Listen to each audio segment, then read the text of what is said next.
getting started now. I try to just pay attention looking forward or to the speaker that's at the podium, okay? Okay, good morning. Assalamu alaikum.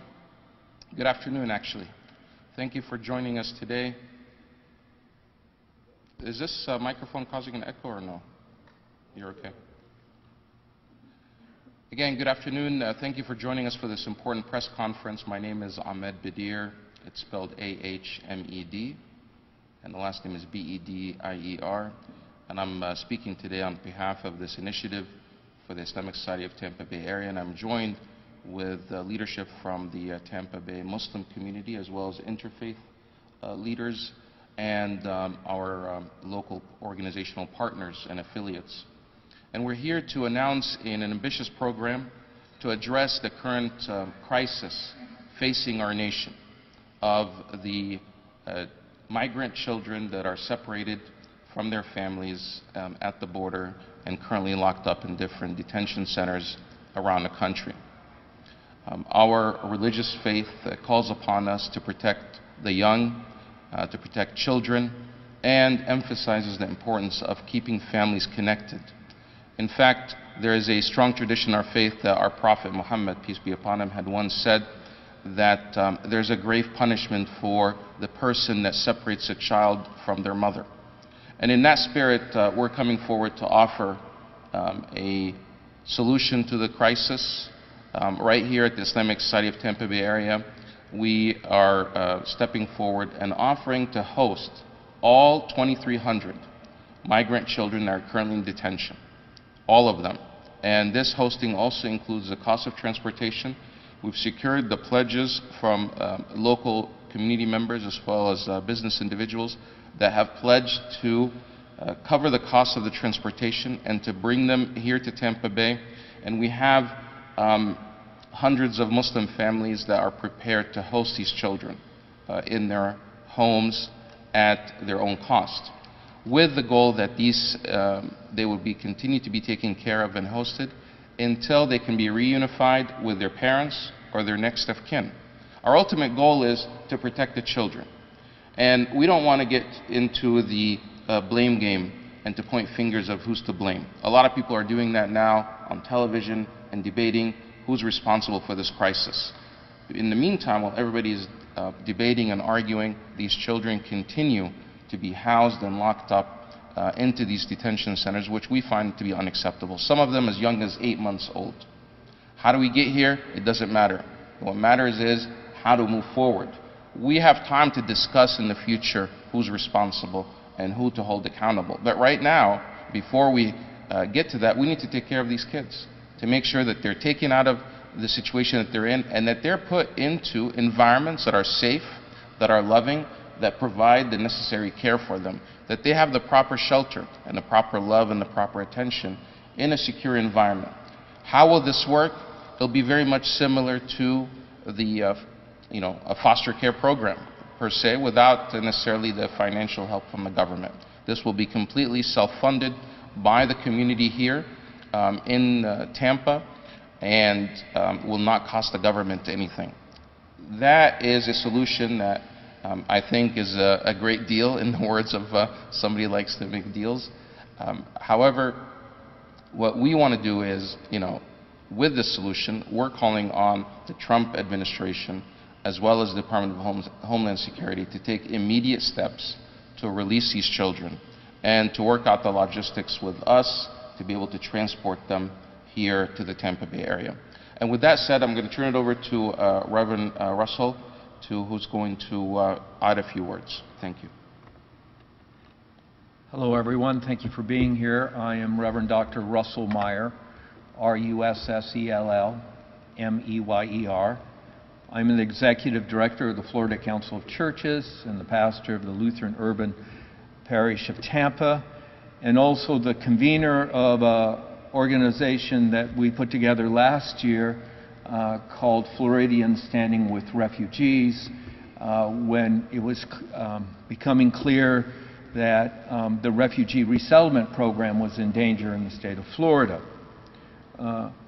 My own tradition, the Lutheran tradition, understands the nature of this problem very deeply. Following World War II, 6,000 congregations across the United States welcomed and resettled hundreds of thousands of European families following the end of World War II because of the destitution that had been created by the war.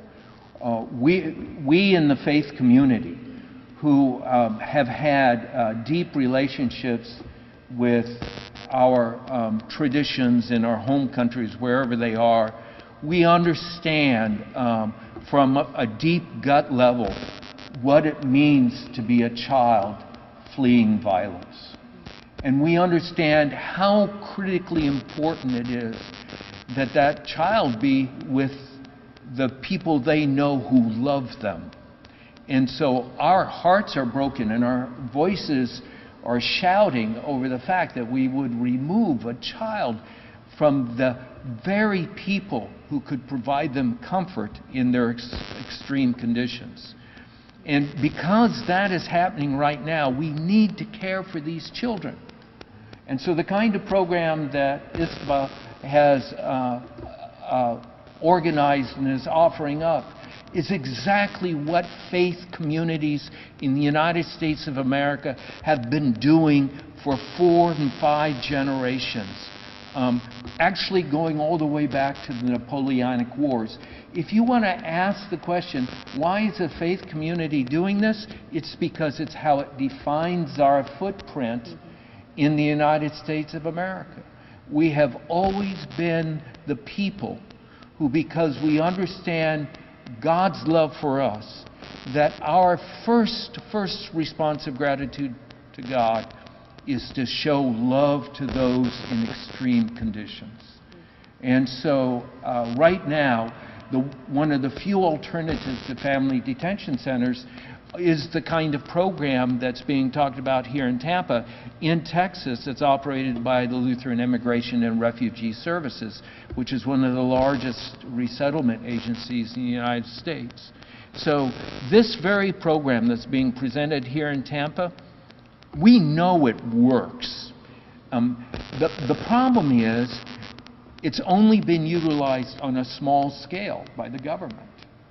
Here is an opportunity to use it on a big scale. And when you look at some of the numbers that have been suggested, that it's costing $700, $800 per night to house these children in tents in the hot sun, I would understand why a private detention corporation would object to what we're offering, because we're offering to do it for free. We're offering to do it out of the love of God. And that love of God transcends all religions. It's found everywhere. We define ourselves morally as human beings because of our love for the stranger in need. That is in all major religious traditions. That's what we're doing here today. And I'm very happy to be standing here with my brothers and sisters from the Muslim community and supporting them in this effort to provide a safe home and a sure passage for these children to find their mothers and fathers again. Thank you very much.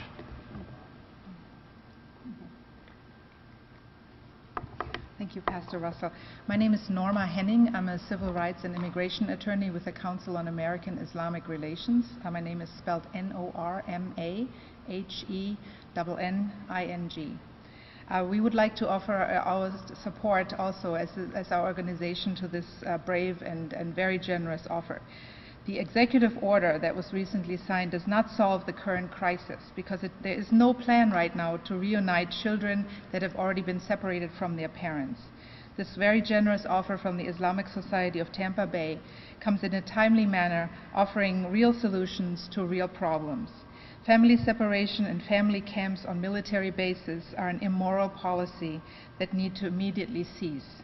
Our community is offering a safe and loving environment for minors until they reunite with their parents.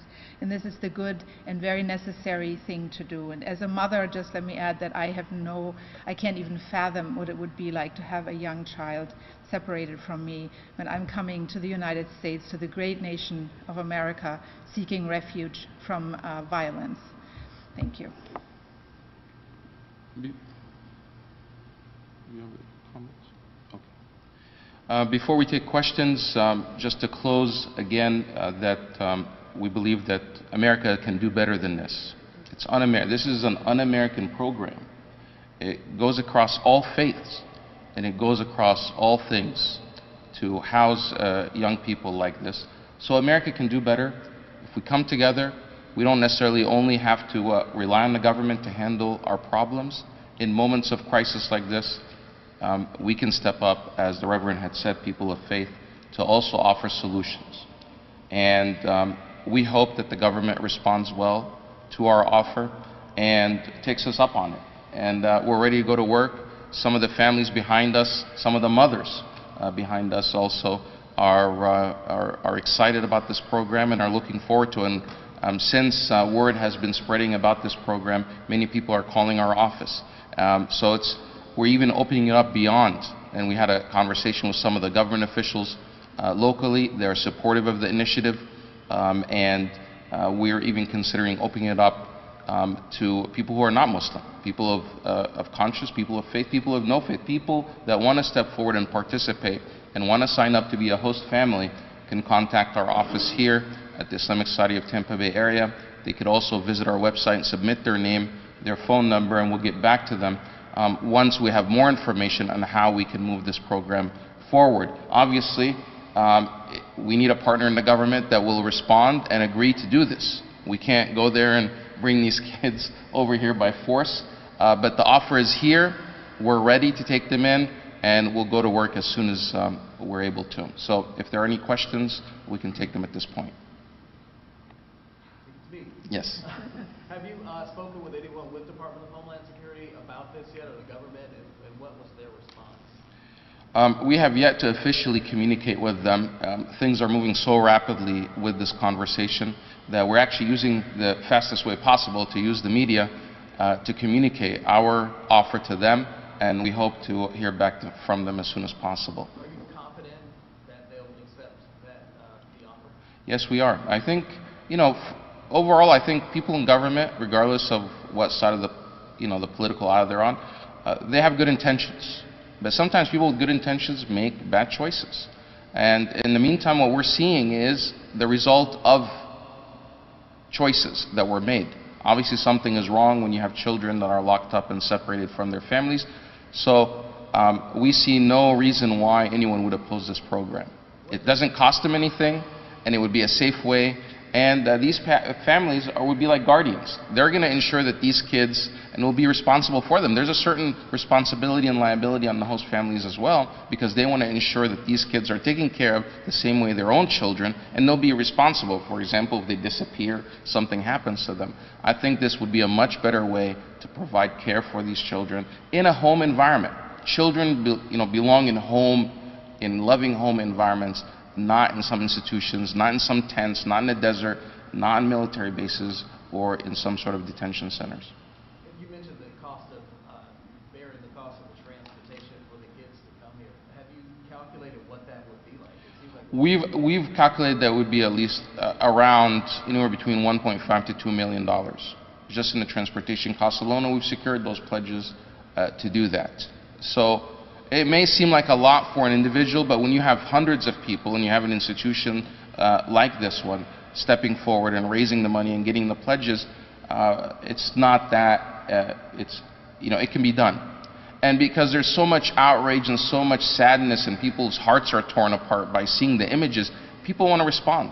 And there's a lot of fundraising campaigns that are going online. People want ways that they can help, and this is a way that they can help. So far, I don't have the exact number, but it's over 100. How would you handle the language barrier? Well, we would use interpreters.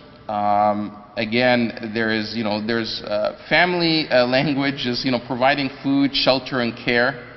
It's probably going to be a little bit better. And also, forgot, we do have an on-site clinic that will provide health care for them for free. This clinic is already available to the community for free as long as you don't have insurance, so medical care would be provided. But the language barrier would be similar to the language barrier where they're at now. They're being housed in facilities where there may be limited Spanish speakers, but we do have Spanish-speaking family members here in the Tampa Bay area that can provide translation services. And children pick up on language really quickly, and it doesn't, providing love and care goes a long way. That language, that crosses all languages and all barriers, as long as they feel that they're in a safe environment, in a safe place with a loving family that's providing for them and sheltering them, and they know that this is temporary until they are reunified with their next of kin or their family members. I think that they will feel much better than sleeping in a regular bed in a regular home with other children, with other family members, rather than just sleeping on the concrete in these in aluminum foil blankets. It's just, we can do so much better than that, and I think just the environment that they're in itself is just scary because it's just inhumane. It's one of the questions is how long is temporary then? Well, the families we spoke to said as long as it takes, but it shouldn't take that long to reunite people. It shouldn't take that long because if a lot of time goes by, then you risk that they may never be reunited. And we're hearing about some of that in the media today, that some people in the government are acknowledging that some of these family members may never be reunited. That's completely sad. That is disheartening. I can't, I have a 3-year-old daughter. I have other, grown children. Especially for the very young ones to grow up without their parents is just something I can't imagine. And that goes beyond all political lines. It goes beyond all nations. It's just human nature. And we want to be able to treat these children as human beings. The Reverend has a comment. I mentioned earlier my work with a refugee program in the state of Florida, and the Florida Council of Churches has a long history. Following the end of the Indochina Wars, we helped resettle thousands of people across the state of Florida. Many people don't understand that the Tampa Bay area has historically been a site for some of the largest resettlement programs for the United States of America. In the state of Florida, we've handled in this area more resettlements over the last couple of decades than any other part of the state. And so the infrastructure resources that are needed for this initiative to actually be put into play and to make the connections, all of those resources are in Tampa Bay. So what's being proposed here is not pie in the sky. There is fundamental capacity in Tampa Bay to do this, just in terms of the organizational resources that need to be stitched together beyond who the actual on-the-ground provider is. So this is a very realistic proposal, and Tampa Bay could make this happen, and we could come together very quickly to see it happen if there is a political heart for it. And that's why we invited some of our organizational partners to be here, because obviously we're not going to be able to do this alone, but we did secure the funding for it, and I think working with our organizational partners and the existing infrastructure here in the Tampa Bay area, I think this is very doable. And it could set an example for other communities to follow the same model that, because this crisis is not going to go away. This immigration debate is not going to go away. And some people are even anticipating that this number, the 2,300 number, will continue to rise. We're committed to taking care of the existing 2,300 that are in detention. But if there are more, then we urge other communities to follow this model, this example of coming together and to raise the money within their communities. And this sends a message to the world that the American people are not going to stand idle and watch as children are being treated this way. That we're going to step up, do our part, come together, And if the politicians can't resolve the problem, then we're going to do what we can to resolve it or to offer solutions, because at the end of the day, we are going to be asked by our God, especially in our faith. If you're a person of faith, God is going to ask us, when we saw this happening, how did we respond to it? And we'll be held accountable in front of Him. This is our way of putting our faith into action and practicing what we believe, and not just simply just preaching it. We have to do our part and step up. So with that said, that concludes our press conference. Thank you very much for joining us. Assalamu alaikum. Thank you. Thank you.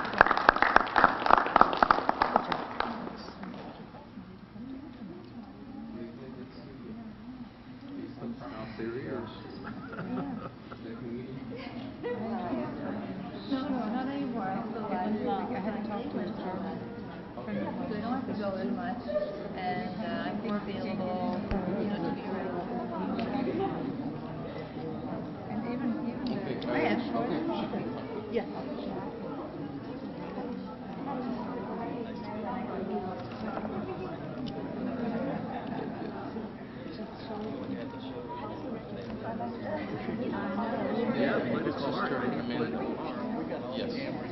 She's the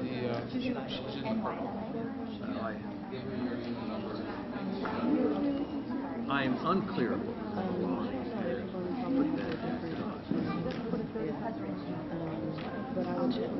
I agree with that, but I'm unclear what message she was saying to whom. You think that's it? Yeah. Wow. No, you don't think. Are you?